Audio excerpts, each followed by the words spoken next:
The final 10 seconds of a rocket launch are usually filled with noise. A booming voice echoes across the launch complex. 10, 9, 8, but not today. Today, on August 12, 2025, the countdown for Operation Dawn is completely silent. There is no human flight director making the final go or no-go call.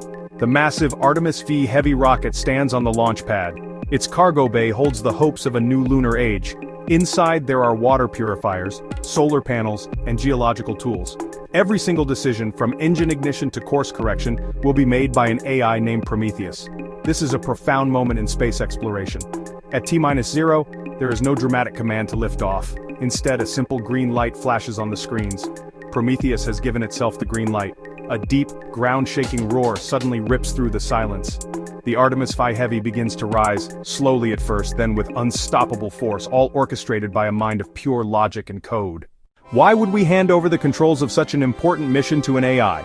The answer lies at the Shackleton base, 238,900 miles away.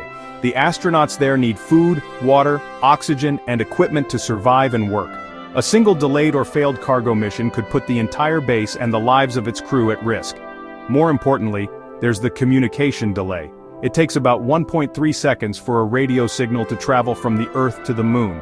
That means it takes 2.6 seconds for a controller on Earth to see a problem, send a command, and have the spacecraft react. An autonomous system solves these problems. The AI is right there on the spacecraft. It doesn't experience any communication delay. It can react to a problem instantly, making decisions in microseconds. Prometheus is not just a simple autopilot. It's a highly advanced artificial intelligence. Mission planners trained Prometheus for years. They fed it millions of gigabytes of data from every space mission, from the early Mercury flights to the Apollo landings. The training process was like sending an AI to the ultimate flight school. Engineers ran millions of simulations. In these virtual worlds, it could fail 1,000 times a day without any real-world consequences. Each failure was a lesson. One of the AI's most important skills is navigation. To figure out where it is, Prometheus uses a technique called Kalman filtering. The AI takes measurements from star trackers, gyroscopes, and its internal clock and combines them. The Kalman filter cleverly blends all these imperfect pieces of information together to produce one highly accurate estimate of the spacecraft's position and velocity. This is far more precise than the manual star sighting calculations of the Apollo era. As the Artemis V Heavy roared to life, Prometheus was in complete control. The AI managed the immense thrust of the solid rocket boosters and liquid-fueled core stage. It continuously adjusted the nozzles on the engines, keeping the rocket perfectly balanced. A human pilot would feel the intense G-forces and vibrations. Prometheus only felt data, streams of acceleration, pressure, and temperature readings that it processed to ensure a smooth and efficient ride. The ascent into orbit was a masterclass in optimization. Prometheus calculated the perfect trajectory, known as a gravity turn. This maneuver used Earth's own gravity to help bend the rocket's path, saving a tremendous amount of fuel. At the exact moment it passed over the Pacific Ocean, out of direct contact with mission control, the upper stage engine ignited. The burn lasted for several minutes, accelerating the vehicle to over 24,000 miles per hour. Operation Dawn had left Earth behind. The 3-day trip to the Moon is often called the cruise phase. It sounds relaxing, but it's actually a period of constant vigilance. The spacecraft is coasting through the blackness of space, but this emptiness is full of hidden dangers. Prometheus was the ship's tireless watchman. Its sensors were constantly scanning the space around the vehicle, and its internal systems were monitoring the health of every component. The AI used its star trackers to keep itself oriented. By comparing the patterns of the stars to its internal star map, Prometheus knew its exact attitude in space.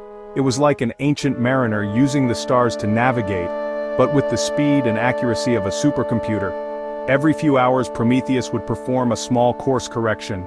It would calculate the tiny difference between its actual path and ideal path, then fire its reaction control thrusters, gently nudging the spacecraft back onto the perfect trajectory.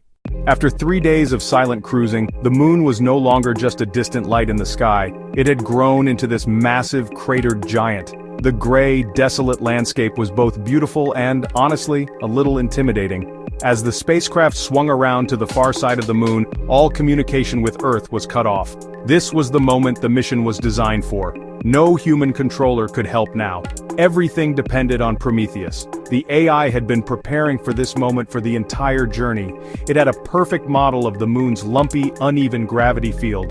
As the ship disappeared behind the lunar limb, Prometheus began its final checks. The main engine roared to life, its powerful thrust pushing against the spacecraft's forward momentum. The ship shuddered as it rapidly decelerated. The burn lasted for several minutes, a fiery, computer-controlled ballet in the silence of the lunar far side. Then, as planned, the engine cut out. The spacecraft was now moving slow enough to be captured by the moon's gravity. It had successfully entered a low, circular orbit. As the ship coasted back around to the near side of the moon, it re-established contact with mission control. A wave of relief and quiet celebration washed over the engineers on Earth.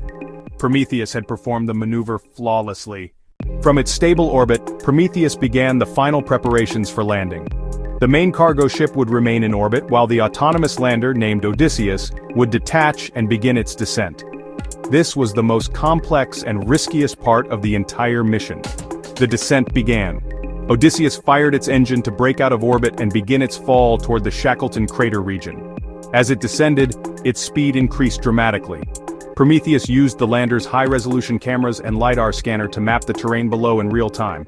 LiDAR works by shooting out laser beams and measuring how long they take to bounce back, creating a highly detailed three-dimensional map. Suddenly, it flagged an anomaly. A large boulder was sitting right in the middle of the primary landing zone. A human pilot might have been startled. Prometheus simply recalculated, identified a new, safer landing spot, and adjusted the lander's trajectory. The final moments were a delicate dance of fire and gravity. Prometheus controlled the throttle of the main descent engine, slowing the lander from thousands of miles per hour to a near hover. It used its smaller RCS thrusters to keep the lander perfectly level. Plumes of lunar dust, kicked up by the engine's blast, obscured the cameras. But the AI didn't need to see. It relied on its LiDAR and radar altimeter. It gently eased the lander down until with a soft thud, the landing legs made contact. The moment the Odysseus lander settled onto the gray lunar dust, a new phase of the mission began. There was no astronaut to cheer or take a historic first step. Instead, Prometheus immediately started a post-landing systems check. The first piece of cargo to emerge was a small, six-wheeled rover named Porter. It looked like a futuristic flatbed truck. Prometheus was in control of this rover too, guiding it carefully down the ramp and onto the lunar soil. The entire operation was a carefully choreographed robotic ballet, directed by a single mind. A robotic crane on the lander activated, reached into the cargo bay, gripped a large container filled with solar panel arrays, and gently lifted it out. The entire operation was a carefully choreographed robotic ballet, directed by a single mind. A robotic crane on the lander activated, reached into the cargo bay, gripped a large container filled with solar panel arrays, and gently lifted it out. The rover began its short journey across the lunar landscape, driving toward the Shackleton base. A second rover soon followed, carrying a water recycling unit. Back on Earth, engineers watched as the two little robots diligently ferried supplies to the waiting astronauts. The success of Operation Dawn echoed far beyond the moon. The implications for Mars are staggering. We can send a fleet of Prometheus-like AI systems to Mars. They can spend years building a fully functional base before the first human foot ever touches the red soil. Operation Dawn represents a new partnership between humans and machines. By handing over the dangerous and repetitive work of logistics to our intelligent creations, we free up human astronauts to explore, discover, and push the boundaries of knowledge. The silent countdown of Operation Dawn has led to a resounding roar, heralding a new dawn for all humankind. If you enjoyed the video and you want to stay updated on the aerospace field, feel free to subscribe and drop a like. Until next time, see ya.